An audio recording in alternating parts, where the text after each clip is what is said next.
Terima kasih Tuhan, kami bersyukur kebaikan-Mu, kami bersyukur untuk kasih setia-Mu. Terima kasih Tuhan Yesus yang baik. Oh terima kasih Bapa. Inilah kami rindu untuk memuji dan memuliakan nama-Mu pada pagi hari ini. Terima kasih Tuhan. Ku ada sebab anugerah-Mu, ku ada karena kasih-Mu, Tuhan Yesus. Ku berterima kasih buat kasih rahmat-Ku ada sebab anugerah-Mu, ku ada karena kasih-Mu Tuhan. Oh haleluya, ku berterima kasih buat kasih rahmat-Mu, buat kasih rahmat.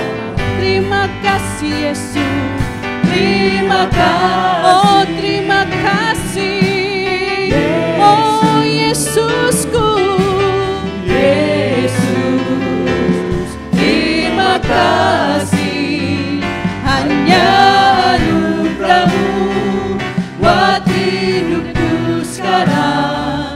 Ku kan memuji-Mu selamanya.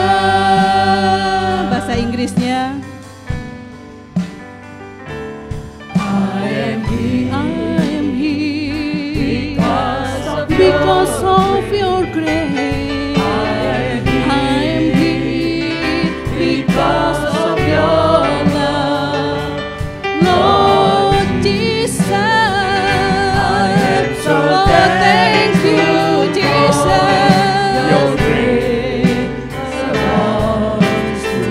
Thank you, Jesus. Thank you. Saya undang saudara bangkit berdiri, kita sembah Dia. Thank you, Jesus. Jesus.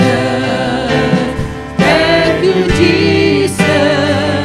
It's only by your grace that I could live today. Forever I will praise your. Thank you, Jesus. Thank you, Jesus. Jesus. Jesus. Thank you, Jesus. Thank you, Jesus. Only by your grace that I could live today. Forever I will praise your. Thank you, Jesus. Thank you, Jesus. Oh, thank you, Jesus. Terima kasih Tuhan, Engkau baik Tuhan. Engkau sungguh baik Tuhan. Terima kasih buat kasih anugerah-Mu bagi kami Tuhan. Oh haleluya. I could live today. Forever I will praise your name. Forever I will praise your name. Forever I will praise your name.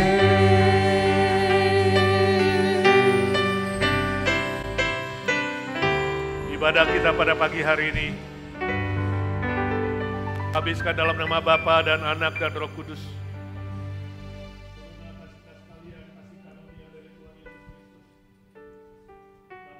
Dari Allah Bapa dan pertolongan.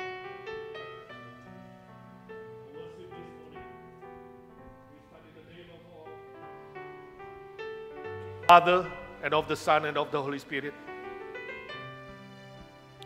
Let the joy, the peace, the everlasting of the Father, salvation, the strength of our Lord Jesus Christ, and the power, the comfort, the teaching of the Holy Spirit be with you all. Amen. Ayat pembimbing diambil dari 1 Yohanes pasal 4 ayat pertama. Demikian firman Tuhan, saudara-saudaraku yang kekasih, janganlah percaya akan setiap roh.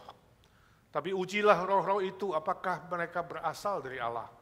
Sebab banyak nabi-nabi palsu yang telah muncul dan pergi ke seluruh dunia. Amin. Mari kita silakan duduk, mari kita berdoa syafaat di hadapan Tuhan. Bapa di sorga, kami mengucap syukur dan terima kasih. Hanya karena anugerah-Mu dan kemurahan-Mu yang besarlah kami diizinkan ada di rumah-Mu yang kudus untuk berdoa, untuk beribadah, untuk memuji-Mu, untuk belajar firman-Mu. Untuk saudara-saudara kami yang lemah tubuh dan sakit, kami berdoa syafaat ya Tuhan. Untuk saudari kami kekasih, Sendiana Rosadi yang saat ini ketika kami berdoa, dia ada terbaring di meja operasi ya Tuhan. Dokter sedang menjalankan operasi untuk empedunya. Kami ingin berdoa dengan sehati dalam nama Tuhan Yesus. Pegang tangan dokter, ya Tuhan. Dalam nama Tuhan Yesus yang Maha Kudus itu, sucikan semua peralatan, sucikan obat-obat, dan semua tangan yang mengadakan operasi itu. Kuasai ruang operasi. Persiapkan fisiknya dengan ekstra kuat. Dengan mata iman kami melihat dan kami yakin operasi sudah sukses. Engkau tidak dibatasi oleh waktu, ruang, dan tempat. Bekerjalah ya Tuhan. Dalam nama Tuhan Yesus, Cisendi disembuhkan. Dikuatkan, dia boleh lebih segar, lebih kuat. Sehat total, boleh terus melayani Tuhan dengan sukacita. Kuatkan semua keluarga yang menantikan hasil operasi. Dan bersyukur untuk putranya tetap melayani Tuhan ketika mamanya sedang di meja operasi. Terima kasih Tuhan, terima kasih. Kami doakan Pak Hari yang juga belum pulih total, Tuhan jamah sembuhkan dia. Kami doakan Bu Nina dalam persiapan operasi juga, Tuhan curahkan belas kasihan-Mu. Kami doakan semua yang lemah tubuh, khususnya Silvia So yang kakinya masih lemah, belum ada tenaga untuk ke gereja. Hatinya mau beribadah ya Tuhan. Sembuhkan dia. Kami berdoa di sini, Roh Kudus-Mu bekerja di sana dalam nama Tuhan Yesus. Bilur-bilur-Mu dan kuasa darah-Mu sembuhkan Silvia So. Kuatkan Pak Humphrey boleh terus menemani. Dan seluruh keluarga, anak mantu cucu takut akan Tuhan. Setia mengasihi orang tua. Kami doakan Ibu, kami doakan Pak Motar yang juga belum pulih di lehernya, sembuhkan dia. Remaja kami Arthur Palar yang terus menantikan mujizat sempurna. Juga semua yang lain yang lemah tubuh dan sakit, khususnya para senior kami Tuhan. Curahkan mujizat-Mu, Engkau tidak berubah dulu, sekarang, dan selamanya. Kami doakan Indonesia dalam persiapan ulang tahun ke-80 kami rayakan minggu depan. Kami berdoa untuk Indonesia, negara tercinta. Beri kesejahteraan, beri kebangunan moral, rohani, Tuhan berkarya. Berkati semua persiapan kawan-kawan untuk perayaan dan ibadah minggu yang akan datang. Terima kasih Tuhan, terima kasih. Saat ini setiap pribadi yang diam-diam berdoa di hadirat-Mu. Tuhan Kau ada di rumah-Mu yang kudus. Tuhan Kau maha hadir, Tuhan Yesus. Curahkan berkat-Mu dan mujizat-Mu ya Tuhan. Yang ikuti online juga dalam nama Tuhan Yesus. Mujizat-Mu masih ada dan terjadi. Dan Kau sanggup dan mampu dan mau ya Tuhan. Curahkanlah kuasa-Mu Tuhan. Mujizat terjadi di tempat ini. Curahkanlah kuasa-Mu.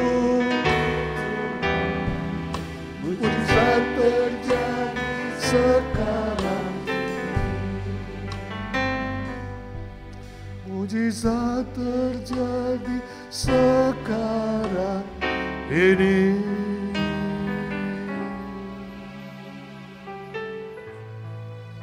Dalam nama Tuhan Yesus Kristus, satu-satunya juru selamat kami, dokter segala dokter, Tuhan segala Tuhan, Allah segala Allah, Raja segala Raja, Gembala kami yang baik, kami berdoa dan memohon mujizat Tuhan. Amin. Yang percaya berkata, amin. Iya. Saudara siap memuji Tuhan hari ini, kita akan menaikkan pujian sebab Tuhan Dia baik. Mari bertepuk tangan. Saya undang saudara bangkit berdiri. Yo.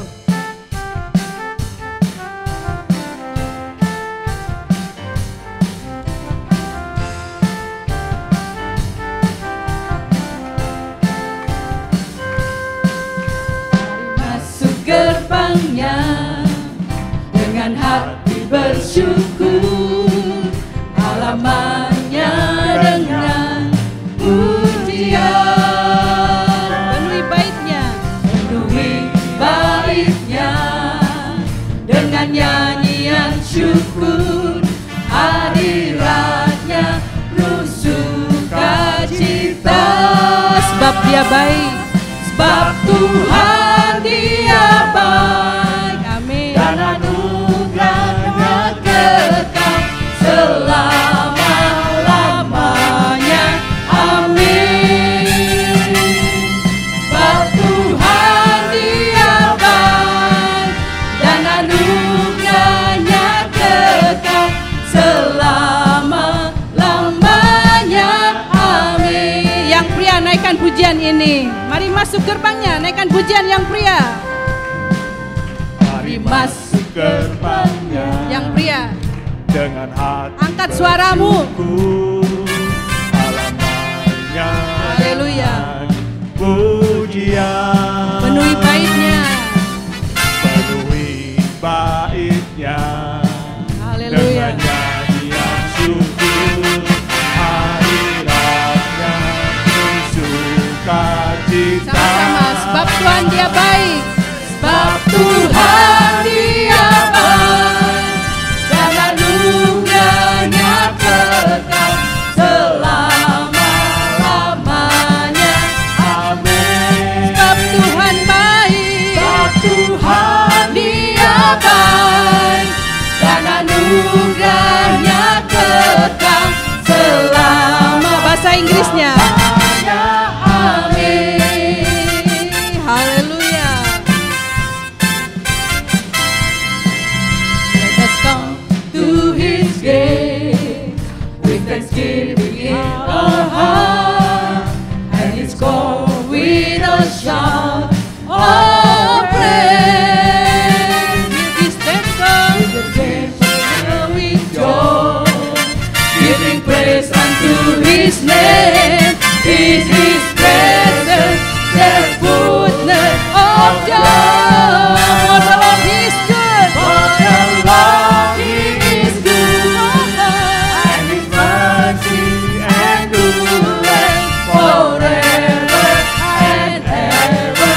Amen. For the Lord He is good, for the Lord He is good, and His mercy endureth forever and ever.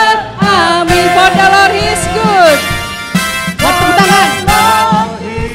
Haleluya. And His mercy endures forever and ever. Amin. For the Lord He is good. And His mercy endureth forever and ever. Amin. Forever and ever. Forever and ever. Amin. Forever and ever. Forever and ever. Amin. Singing glory, praise the Lord. Haleluya. Angkat suaramu, angkat hatimu buat Tuhan kita. Haleluya. Singing glory. Oh, praise the Lord. Hallelujah.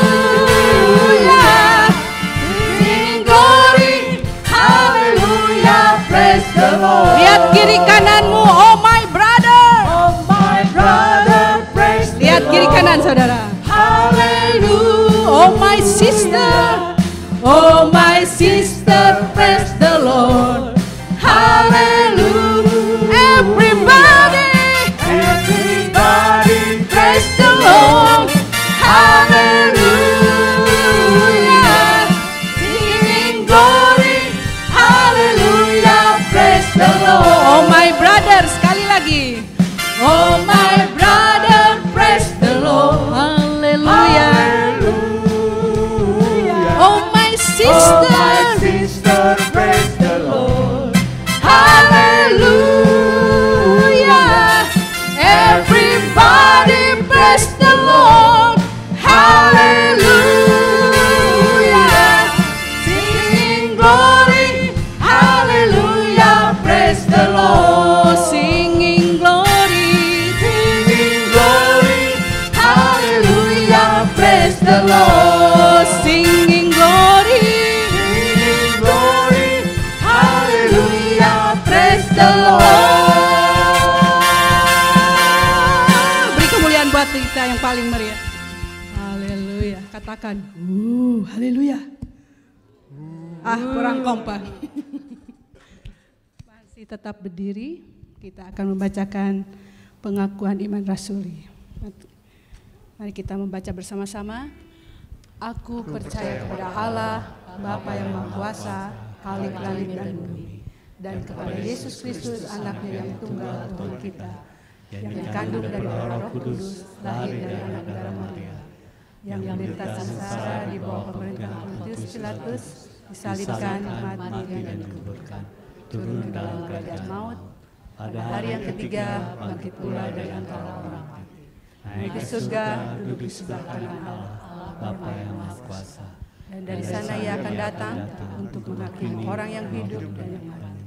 Aku percaya kepada Roh Kudus, gereja yang kudus dan am, persekutuan orang kudus, pengampunan dosa, kebangkitan tubuh, dan hidup yang kekal. Amin. Silakan. Halo saudara-saudara,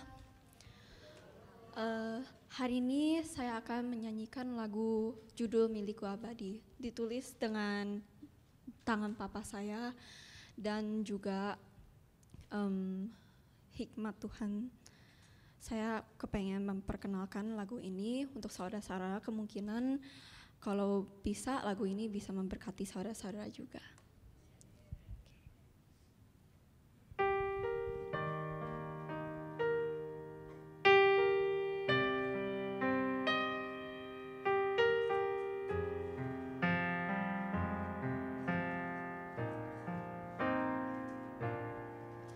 Ku percaya pada Yesus, tempat damai dan sentosa, hanya oleh karena iman jiwaku diselamatkan.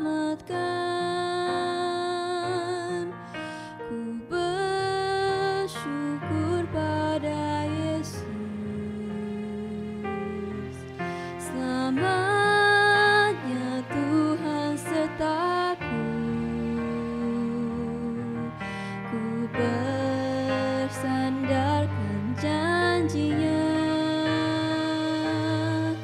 sampai di akhir hidupku. Engkau milikku abadi, bukan dunia yang ku ingin. Sepanjang jalan dia pimpin, kasihnya teramat penuh.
face.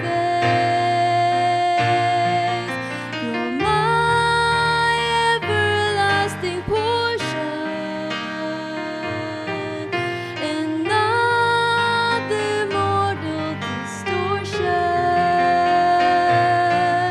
Through steps you always hold my hand. Love is here all through till the end. You're my everlasting portion, and not the mortal distortion. Through steps you always hold my hand. Love is here all through till the end. Love is here all through till the end. Kasihnya teramat penuh.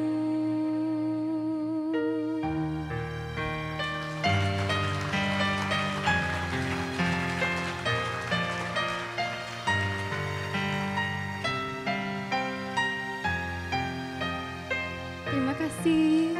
God bless you guys. Sebelum kita mendengarkan firman Tuhan, kita akan naikkan pujian. Ku nyanyi haleluya. Mari siapkan hati kita untuk memuji dan menyembah Tuhan. Siapkan pikiran kita hanya tertuju kepada Tuhan. Oh, na na na na la la la la la la la la.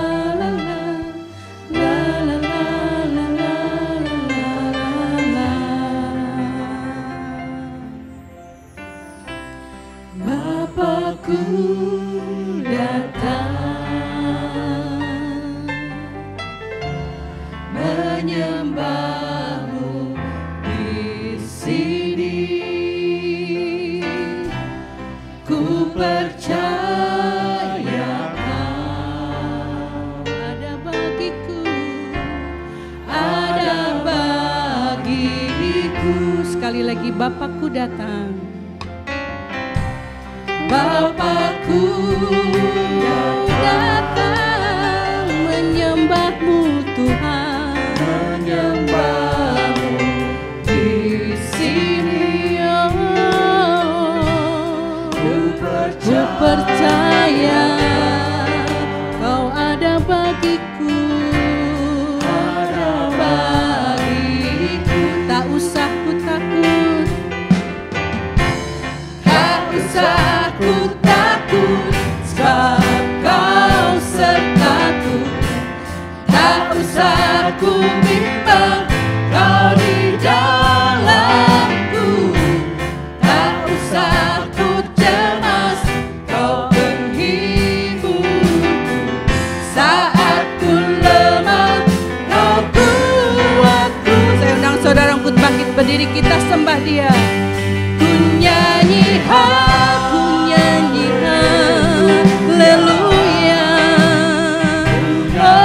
Oh, ku nyanyi haleluya. Sungguh Kau hebat, ajaib perkasa. Oh, ku nyanyi haleluya. Ku nyanyi haleluya.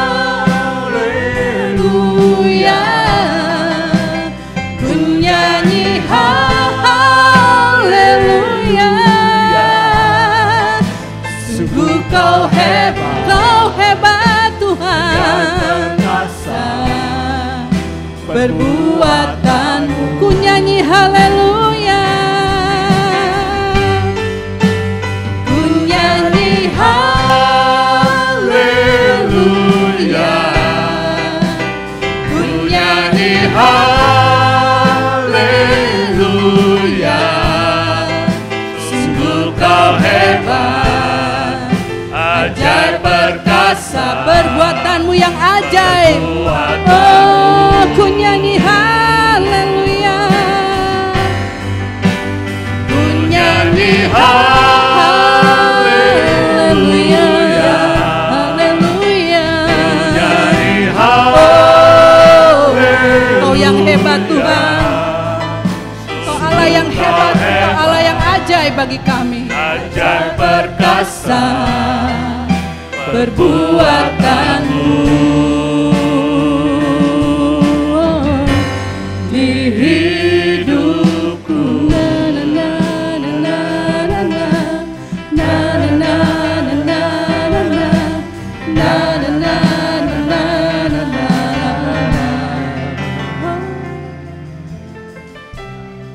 This song is very easy, huh?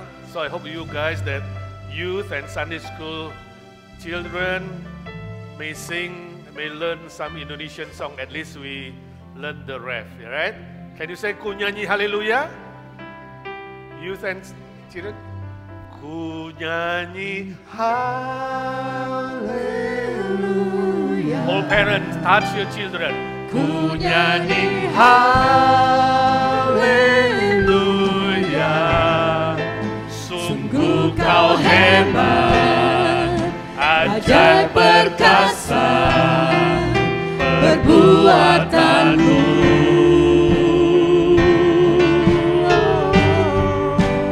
Ku nyanyi raise your hand to the Lord. Yes, Lord. Ku nyanyi We sing hallelujah for you, Lord. You're wonderful, wonderful God. ajaib perkasa. Your miracle power, Lord. Ajaib perkasamu, perbuatanmu, your handiwork in my life, di hidupku. Ku nyanyi haleluya. Sungguh kau hebat, ajaib perkasa perbuatanmu. Di hidupku. Everybody said di hidupku. Di hidupku. In my life, Lord. Di hidupku. Everybody said di hidupku.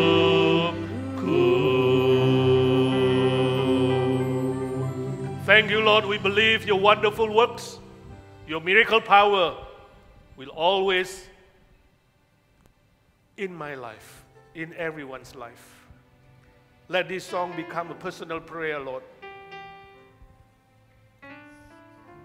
Give us awareness to understand your omnipresent, Lord, in our life, in all aspects of our life, our family, our study, our works, our relationship, our financial, all aspects of our life, Lord. We know you're present, Lord. You're present.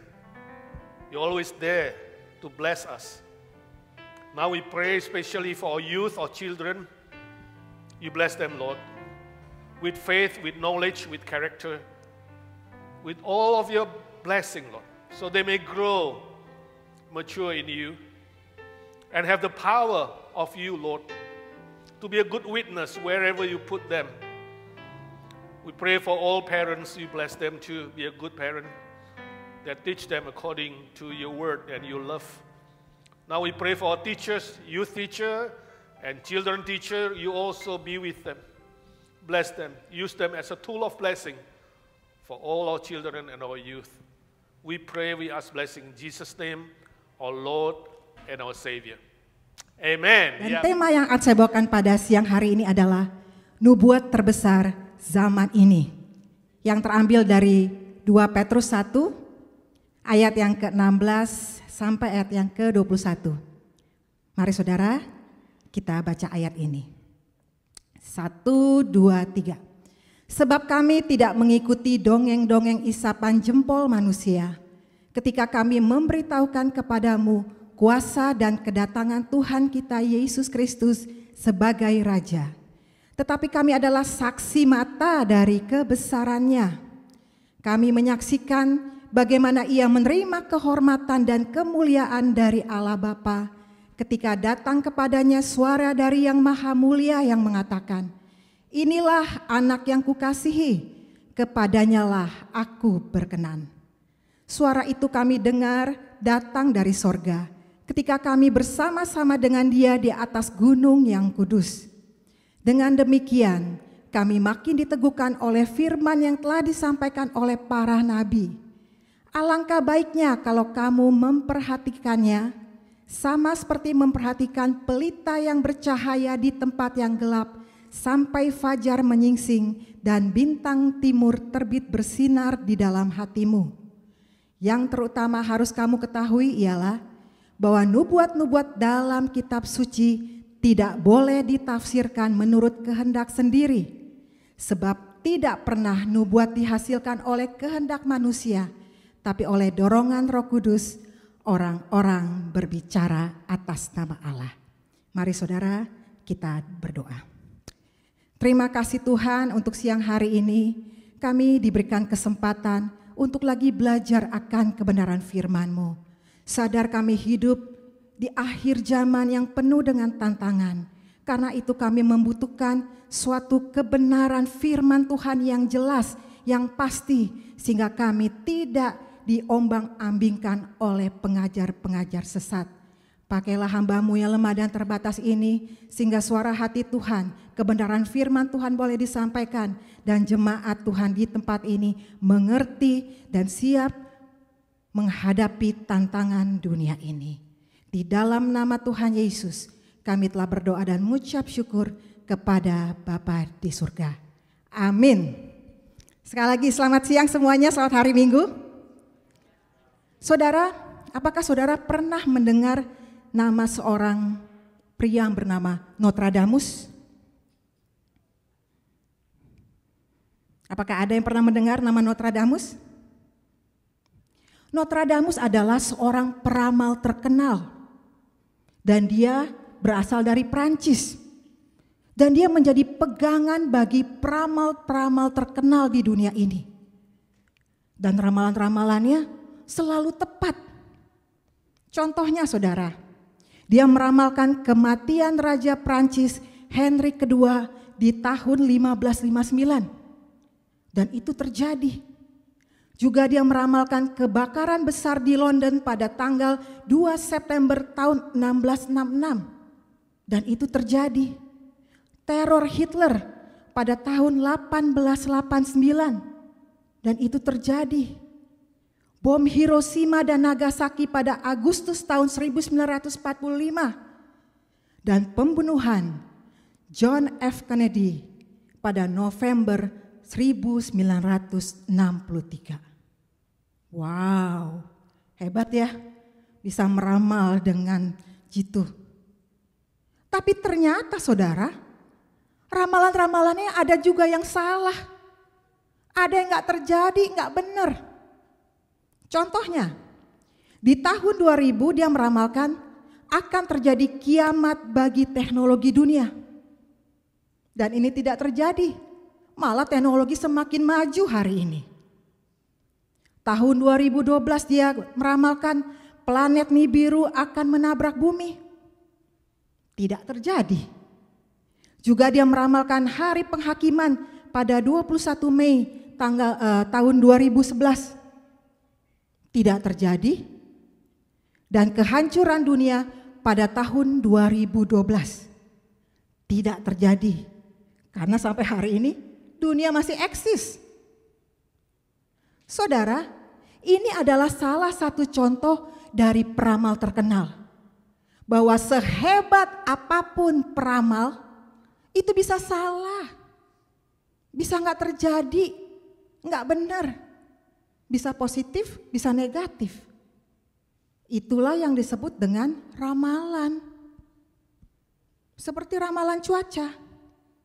Diramalkan besok akan terjadi hujan yang deras. Keesokan harinya panas terik. Bisa tidak terjadi. Saudara, istilah nubuat oleh sebagian besar orang itu diartikan sebagai ramalan seperti contoh ramalan di atas. Tapi sebenarnya istilah nubuat dalam Alkitab tidak seperti itu. Nubuat dalam Alkitab artinya berbicara atas nama Allah. Berarti nubuat itu diberikan oleh Tuhan Allah kepada para nabi dan itu pasti terjadi. Dan nubuat terbesar adalah kedatangan Kristus yang kedua kali. Semua nubuat-nubuat dalam Perjanjian Lama itu menunjuk kepada kedatangan Kristus yang kedua kali. Yang pertama dia datang sebagai juru selamat, dan yang kedua dia akan datang sebagai hakim, raja segala raja. Dan kalau kedatangan yang pertama sudah terjadi, maka kedatangan yang kedua pasti terjadi. Dan sebagian tanda-tanda kedatangan dari Tuhan Yesus itu sebagian sudah terjadi. Sebagian lagi pasti akan terjadi. Dan klimaksnya adalah kedatangan Kristus yang kedua kali sebagai hakim dan itu pasti terjadi. Dan para rasul memberitakan itu termasuk Petrus. Konteksnya Petrus pada waktu itu adalah setelah jemaat mula-mula mengetahui nubuat ini, maka terjadi berbagai reaksi. Misalnya kebingungan, keheranan, ketakutan, kemalasan, spekulatif, dan lain sebagainya. Dan Petrus tidak ingin mereka memiliki respon yang salah. Itulah sebabnya saudara, 2 Petrus ini ditulis untuk menasihati mereka. Dan dari perikop yang kita baca, Petrus mengajar mereka, juga kita hari ini, bagaimana bisa merespon dengan baik soal nubuat terbesar ini. Dan ada 2 kebenaran yang mau kita pelajari pada siang hari ini. Yang pertama adalah selalu berpegang kepada firman Tuhan. Saudara, dalam ayat ke-19b ada istilah alangkah baiknya. Dan ini merupakan sebuah harapan Petrus dengan sangat. Dan istilah wahyu khusus yang kami terima, ini menunjuk kepada Alkitab. Jadi saudara, harapan Petrus adalah supaya semua jemaat serius memperhatikan Alkitab. Memakai Alkitab sebagai standar, patokan, pegangan di dalam menghadapi isu-isu zaman ini. Atau menghadapi pertentangan-pertentangan yang ada. Seperti ramalan, spekulatif, nubuat-nubuat dalam tanda kutip. Sama halnya seperti kita di zaman ini. Ketika kita menanti kedatangan Kristus yang kedua kali, pasti ada banyak isu-isu. Pasti ada banyak ramalan-ramalan yang mereka sebut sebagai nubuat dari Tuhan. Padahal itu belum tentu benar. Dan mungkin ada berbagai macam pertentangan antara A dan B yang tidak sama. Ada konflik. Lalu pertanyaannya, bagaimana kita menghadapinya? Bagaimana kita meresponinya? Sama seperti ajaran firman Tuhan dari Petrus kepada jemaat mula-mula, kita pun hari ini harus kembali berpegang dan berpatokan kepada firman Tuhan. Sebab hanya firman Tuhan yang selalu benar, tidak pernah salah. Sedangkan nubuat-nubuat, tafsiran-tafsiran atau ramalan-ramalan itu bisa salah. Siapapun dia yang berbicara. Dan istilah sampai fajar menyingsing, ini adalah sebuah proses atau waktu sampai Kristus datang. Artinya, sampai Yesus datang kedua kali. Atau jika Yesus belum datang, sampai kita meninggal. Dan dasar dari pegangan Petrus ini adalah di ayat yang ke-16 sampai ayat yang ke-18. Itu adalah fondasi dari Petrus ketika dia mengalami pengalaman langsung bersama Yakobus dan Yohanes. Ketika Yesus dimuliakan di atas gunung, saat itu muncul Elia dan Musa sebagai simbol dari perjanjian lama. Elia simbol dari nabi dan Musa simbol dari Taurat. Lalu muncul suara dari sorga, Bapa di sorga yang mengatakan, inilah anak yang kukasihi, kepadanyalah aku berkenan. Berarti saudara, Bapa di sorga berkenan kepada Kristus. Karena apa? Karena Kristus adalah penggenapan dari nabi dan Taurat. Atau nubuat dalam perjanjian lama itu digenapkan oleh Kristus. Itu wahyu khususnya. Kristus datang untuk menggenapkan perjanjian lama. Berarti saudara tidak perlu nabi, saudara tidak perlu Taurat, tapi yang saudara perlukan adalah Kristus atau Injil. Yang menjadi fokus atau berita utamanya adalah Kristus atau firman. Dengan kata lain saudara, kita harus beriman kepada Kristus. Bukan beriman kepada Elia, dan juga bukan beriman kepada Musa. Dan inilah yang membuat Petrus semakin mengerti bahwa semua nabi memberitakan Kristus. Firman yang sejati. Kristus telah datang sebagai juru selamat. Dan dia akan datang kembali sebagai hakim dan raja segala raja. Sebab Kristus telah menerima kemuliaan. Saudara, wahyu khusus itu ada dua. Yang pertama adalah Kristus atau firman menjadi Mesias. Dan wahyu khusus ini ditulis oleh Petrus dan menjadi pegangan kita hari ini. Dan itu adalah fondasi kita untuk mengerti nubuat terbesar. Sebab nubuat dalam firman itu bukanlah isapan jempol seperti yang ditegaskan di dalam ayat yang ke-16a. Sedangkan nubuat-nubuat dunia, ramalan-ramalan dunia, itu adalah isapan jempol. Karena itu Petrus tidak mau jemaat mula-mula membangun iman mereka di atas isapan jempol. Atau kata pendeta A, peramal B. Tapi apa kata firman Tuhan? Wahyu khusus. Berarti saudara, firman Tuhan adalah fondasi untuk mengerti semua nubuat.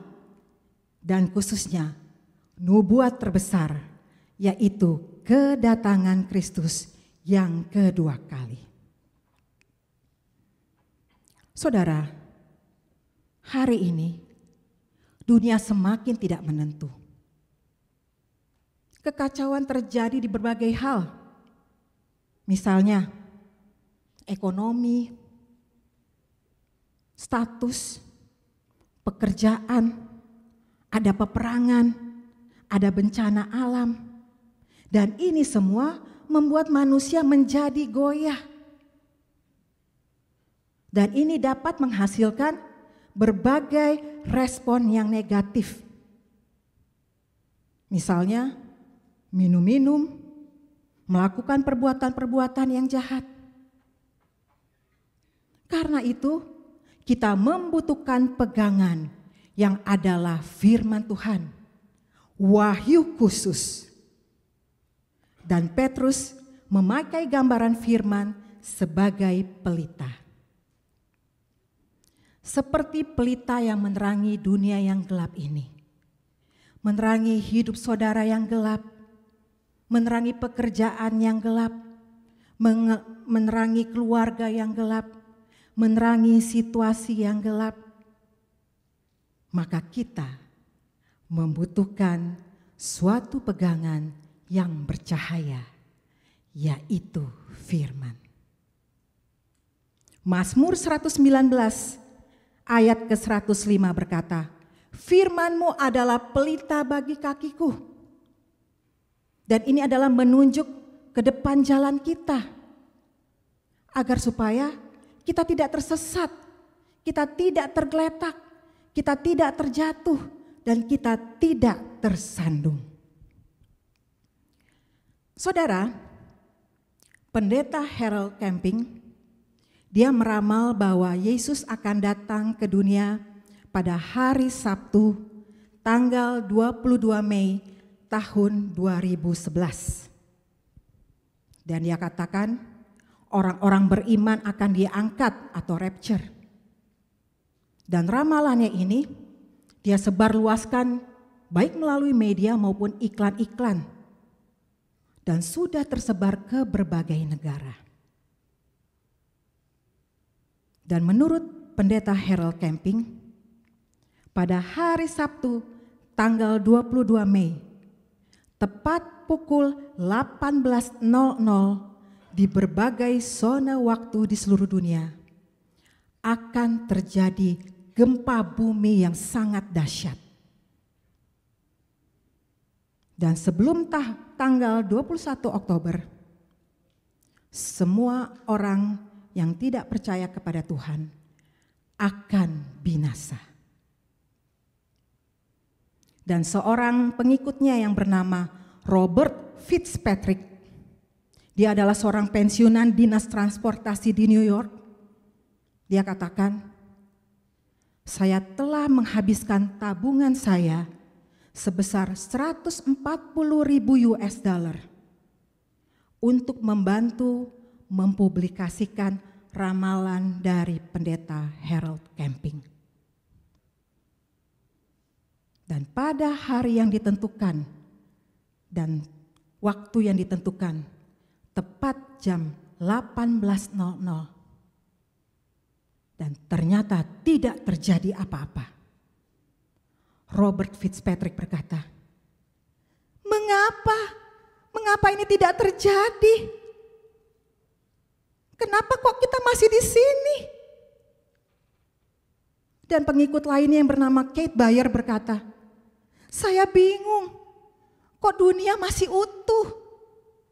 Saya begitu mengharapkannya.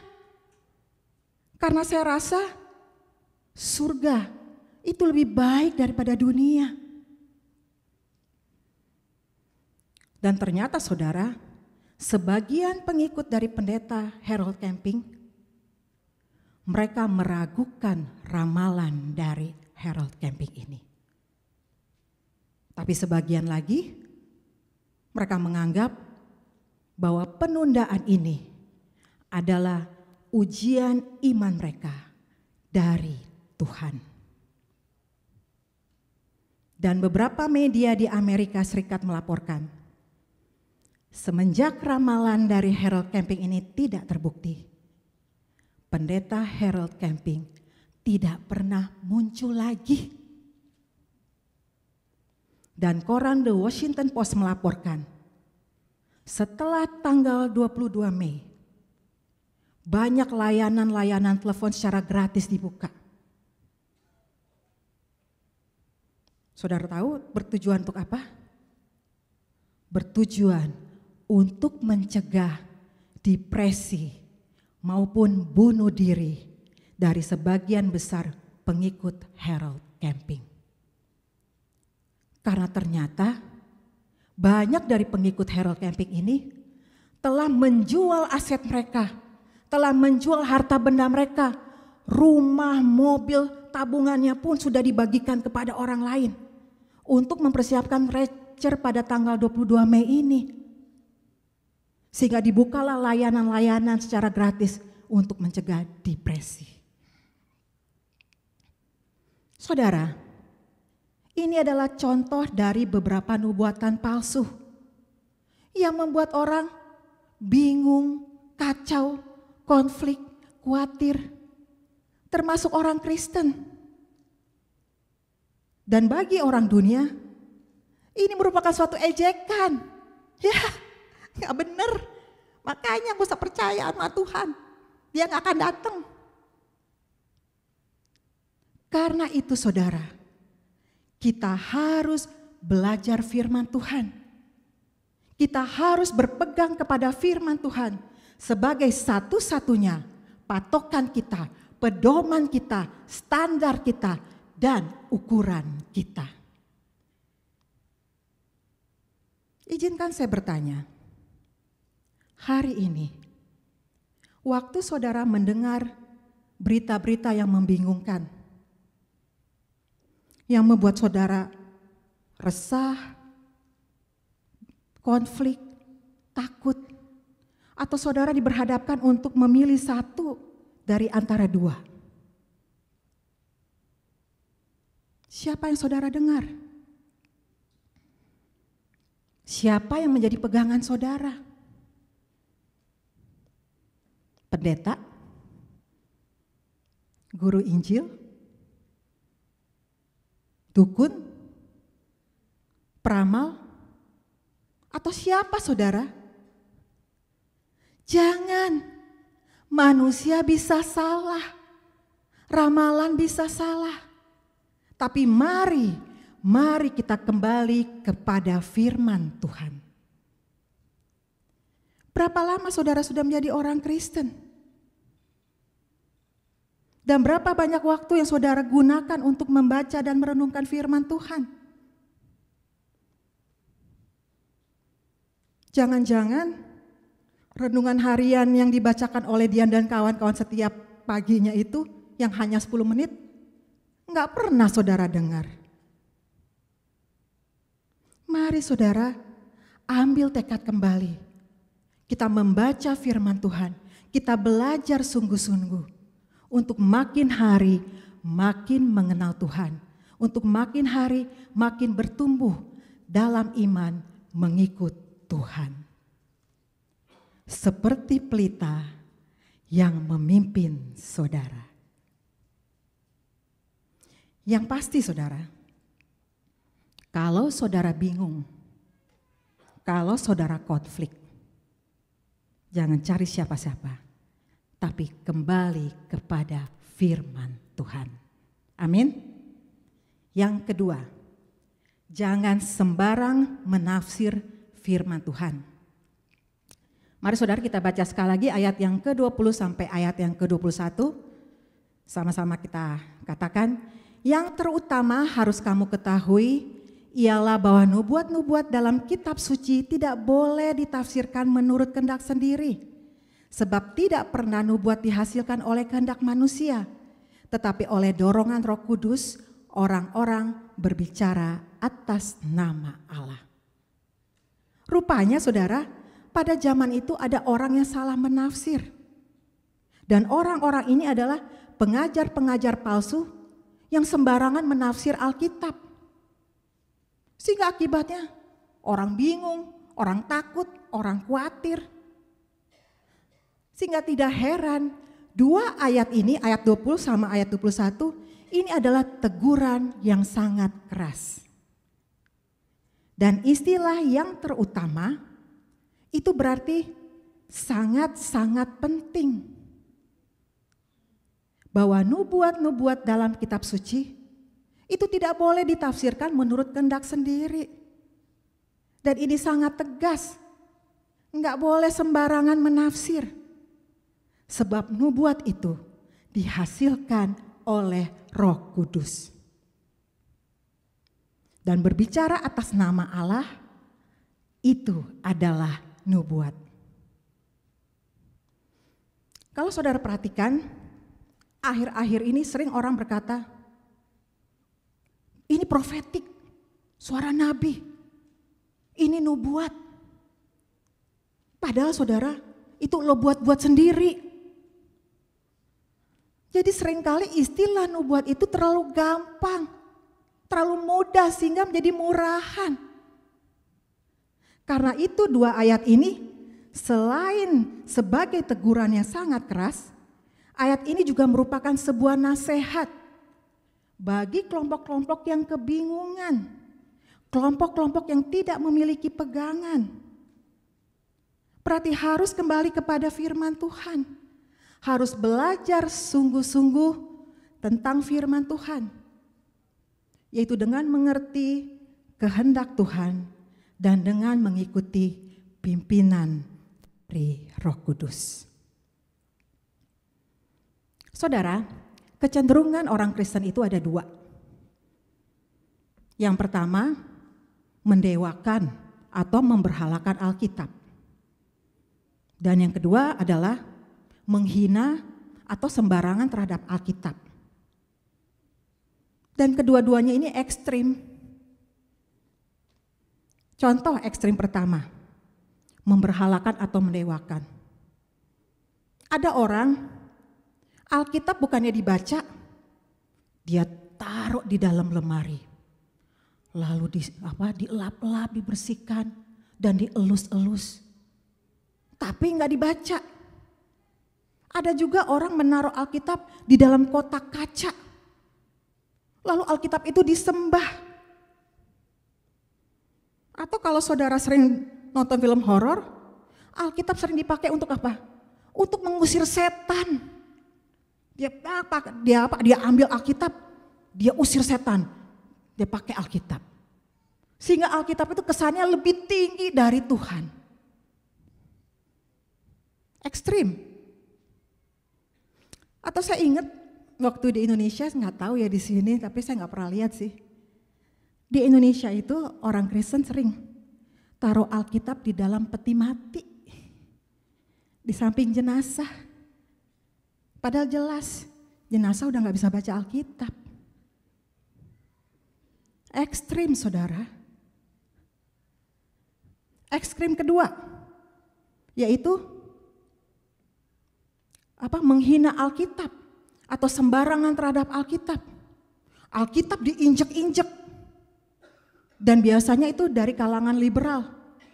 Karena kaum liberal menganggap bahwa Alkitab itu adalah buku biasa yang berisi tulisan-tulisan yang tidak ada apa-apanya. Jadi dua-duanya salah. Dua-duanya ekstrim.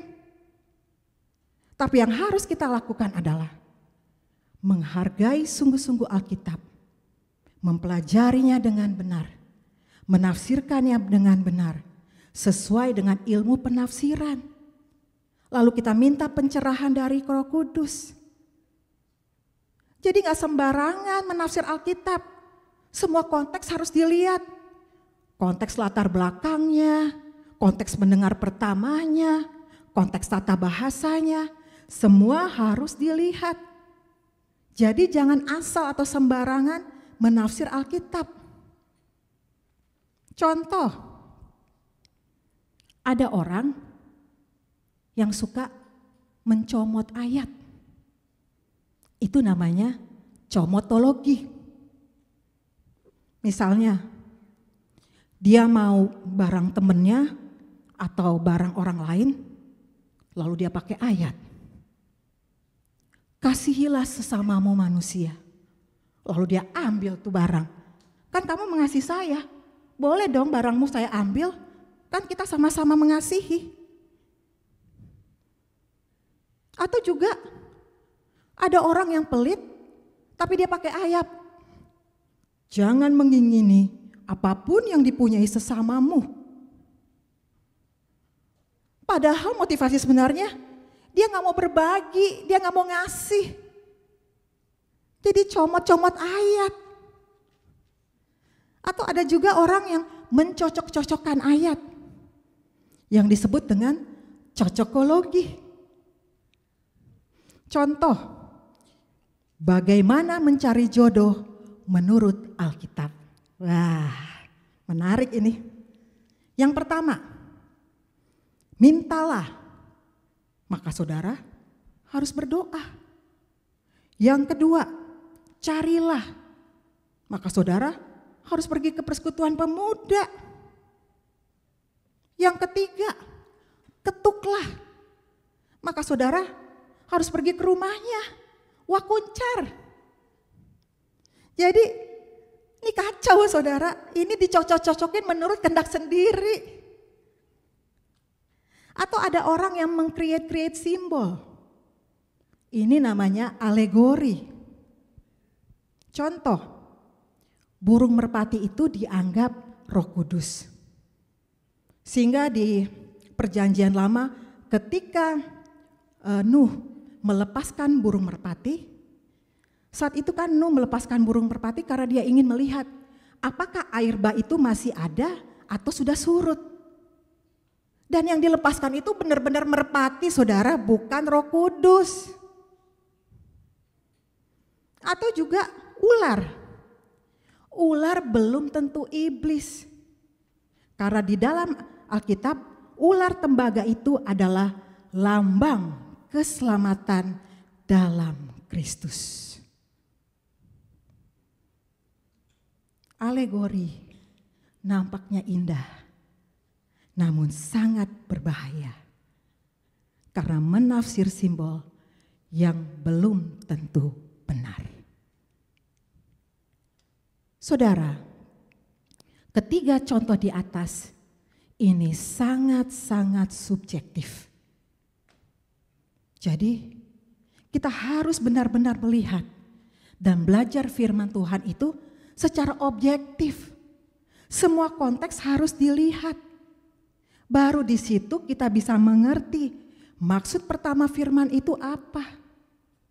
Dan untuk kita zaman ini aplikasinya apa. Jadi saudara harus benar-benar bisa menafsir dengan baik dan membuat aplikasi dengan baik. Saya ingat ada sebuah cerita, ada 2 orang pendeta dari Amerika, mereka mau seminar di Australia. Di mana kedua pendeta ini, satu pendeta berlatar belakang dari Reform, dan satu lagi pendetanya berlatar belakang dari Pentakosta.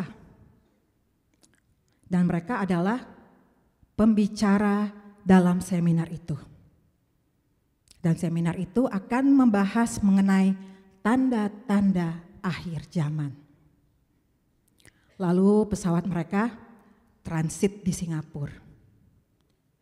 Dan pada saat transit, ternyata mereka harus mengganti pesawat ke Australia dengan menggunakan pesawat Singapore Airlines. Sehingga mereka dikasih apa? Dikasih tiket yang baru lagi. Dan waktu mereka menerima tiket yang baru, waktu dilihat nomor pesawat mereka adalah SIN 666. Wah, melihat itu pendeta yang berlatar belakang Pentakosta langsung kaget. Wah, kacau nih, gawat. Wah, gue gak mau deh berangkat, gue gak mau berangkat deh. Gue mau tunda 1 hari. Ini jelas perbuatan iblis. Lalu pendeta yang dari Reform bilang, kamu jangan gitu dong. Masa kamu gak berangkat? Kalau saya berangkat aja kok. Jangan berangkat, ini bahaya. Jelas-jelas tuh sin dosa. 666 perbuatan iblis. Wah, bahaya besar ini. Jangan berangkat. Singkat cerita, pendeta Reform tetap berangkat. Tapi sebelum berangkat, si pendeta Reformnya bilang, kita buktiin ya.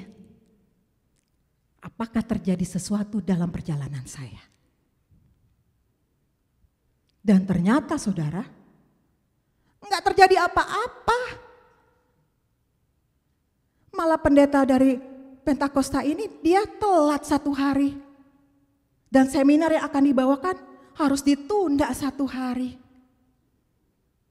Dan ketika mereka bertemu di Australia, si pendeta Reform bilang, sini. Gue juga bilang, lo sih percaya yang gitu-gituan.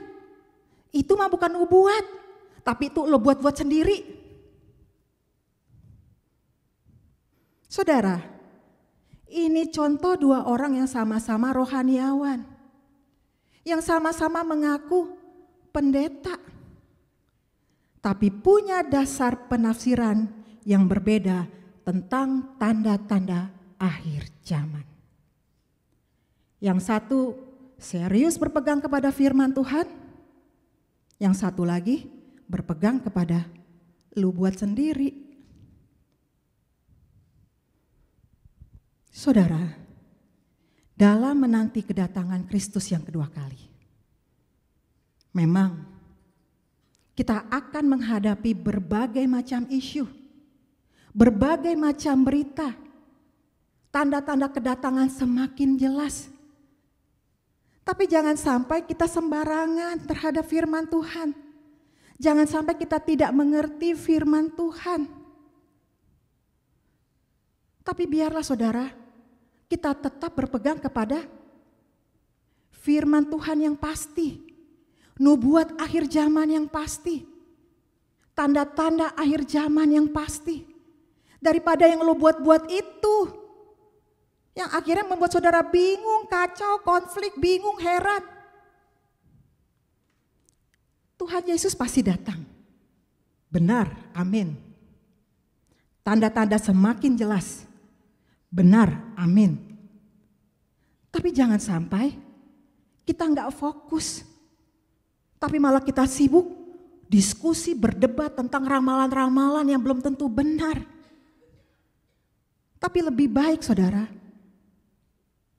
kita sibuk dan kita fokus mengabarkan Injil. Kalau Tuhan mengizinkan saudara dan saya tetap ada di dunia ini sampai Kristus datang kedua kali, kita tetap setia mengabarkan Injil dan tetap setia beribadah kepada Tuhan. Tapi kalau Tuhan tidak mengizinkan kita sampai dia datang ke dunia ini, atau kita pergi duluan, ya kita disambut oleh Tuhan. Either way saudara, dua hal yang indah. Daripada kita ribut-ribut terhadap sesuatu yang gak benar, yang membuat kita pusing kepala, konflik, bingung, heran, takut. Mari saudara, kita tambah semangat. IJNC tiap bulan ada KKR. Mari kita berbuah bagi Tuhan. Cayo! Mari saudara, kita berdoa. Tuhan Yesus, terima kasih untuk kebenaran firman-Mu. Kami membutuhkan pegangan kebenaran-Mu Tuhan. Karena kami tahu kami hidup di akhir zaman ini. Banyak pengajar-pengajar yang membuat kami kadang menjadi bingung, takut, konflik. Tapi dengan berpegang kepada kebenaran firman Tuhan yang tidak pernah salah. Dan itulah yang membuat kami dapat menjalani hari-hari kami. Karena firman Tuhan adalah pelita yang memimpin hidup kami. Terima kasih Tuhan Yesus, tolong setiap kami untuk lagi semakin hari, semakin belajar firman Tuhan. Dan fokus untuk mengabarkan Injil di seluruh dunia. Dimanapun tempat Tuhan tempatkan kami, pakai kami sebagai alat-Mu untuk menjadi kesaksian dan memberitakan bahwa Yesus satu-satunya juru selamat. Di dalam nama Tuhan Yesus kami berdoa dan mengucap syukur kepada Bapa di surga. Amin. Sebagai lagu respon.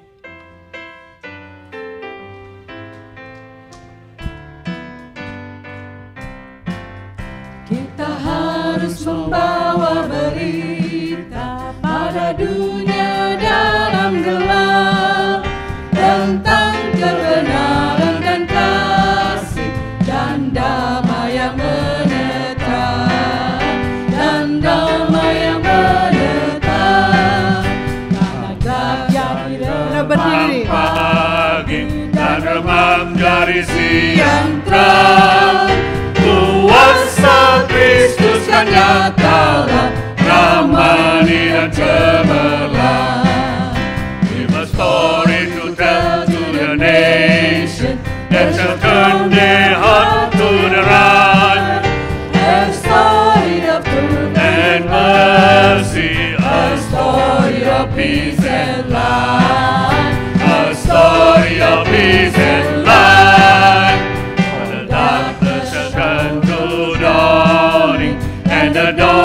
to lonely bride, and Christ's great kingdom shall come on earth, the kingdom of love and light, the kingdom of love and light. Saudaraku yang kekasih, arahkanlah hatimu dan pikiranmu kepada Tuhan dan terimalah berkat-Nya. Tuhan memberkati engkau dan melindungi engkau. Tuhan menyinari engkau dengan wajah-Nya dan memberi engkau kasih karunia.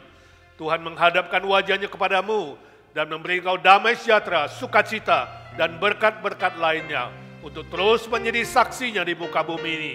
Sampai kau bertemu dengan Tuhan muka dengan muka dan sampai selama-lamanya. Let the peace and the everlasting of the Father, let the joy of salvation and the strength from heaven, from our Lord Jesus Christ, and the power of the Holy Spirit be with you, so you may be His witness until the second coming, or until you meet Him face to face, and forever and ever. Amen.